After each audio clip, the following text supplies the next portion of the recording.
Hi மக்களே! ஞாயித்துக்கிழமை வந்து அம்மாவோட அத்தை வீட்டுக்கு போகலான்ட்டு பிளான் பண்ணியிருந்தாங்க. அப்புறம் சரின்னு சொல்லிட்டு கிளம்பிட்டேங்க. போகிற வழில அத்தையை கூட்டிகிட்டு போயிடலாம் அப்படின்னு சொல்லிட்டு அத்தையும் கூட்டிகிட்டு போனோங்க. போயிட்டு அங்கே காட்டில் என்ன வெள்ளாமை பண்ணியிருக்காங்கன்னு சொல்லி பார்த்தேங்க. இந்த பக்கம் நிறைய அரளி செடி வச்சுருந்தாங்க. அப்புறம் வந்து காட்டில் பாவக்காய், தக்காளி, அப்புறம் வந்து புடலங்காய் நிறைய வெள்ளாமை பண்ணியிருந்தாங்க. இது பக்கத்து காட்டில் வந்து மாங்காய் இருந்தது. போய் பறிச்சுக்கிட்டுமான்னு சொல்லி கேட்டாங்க. இதை போய் பறிச்சிக்கலாம்னு சொல்லி சொன்னாங்க. போய் பறிச்சிக்கிட்டு ஒரு 4, 5 6 மாங்காய். அப்புறம் வந்துட்டேங்க. மாங்காய் பறிச்சிட்டு வந்த கேப்பில் வந்து பார்த்தா 2 பக்கெட்டில் வந்து தக்காளி அள்ளிக்கிட்டாங்க.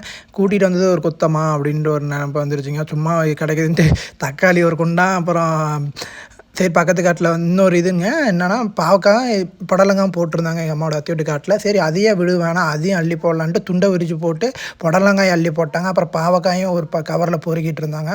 ஒரு வாரத்துக்கு வேண்டிய பாவக்காய், காய்கறி எல்லாமே பொறுக்கிக்கிட்டாங்க. சரின்னு சொல்லிட்டு எல்லாம் பார்த்துட்டு என்ன விலைக்கு போகுதுன்னு எல்லாம் சொல்லி கேட்டிருந்தேன். தக்காளியை வந்து ஒரு கிரேடே வந்து ரூ. 230 தான் போகுது அப்படின்னு சொல்லியிருந்தாங்க. ரொம்ப க விலை கம்மியாக தான் போகுது அப்படின்னு சொல்லியிருந்தாங்க. அப்புறம் பார்த்துட்டு என்ன நான் தூக்கிட்டு வரான்னு சொல்லிட்டு வீடியோ எடுத்துகிட்டு இருந்தாங்க. பார்த்தா துண்டில் பாவக்காய் ஃபுல்லாக அள்ளி போட்டுக்கிட்டாங்க. பாவக்காயும் புடலங்காயும். அப்புறம் இவங்களுக்கு சாக்கு மூட்டை தாங்க இல்லை. சாக்கு மூட்டை இருந்தால் கூட அதில் கூட அள்ளி நப்பியிருப்பாங்க. அப்புறம் பக்கத்து வீட்டில் அப்புறம் எங்கள் அத்தை வீட்டு பொண்ணு வீட்டில் போயிட்டு அங்கே கோசாப்பழம் கொடுத்துருந்தாங்க. அங்கேயும் எடுத்துக்கிட்டு அப்புறம் வீட்டுக்கு கிளம்பிட்டாங்க. மறக்காமல் நம்ம சேனலை வந்து சப்ஸ்கிரைப் பண்ணிக்கோங்க, சப்போர்ட் பண்ணுங்கள், அன்ஃபாலோ பண்ணுங்கள். நன்றி மக்களே.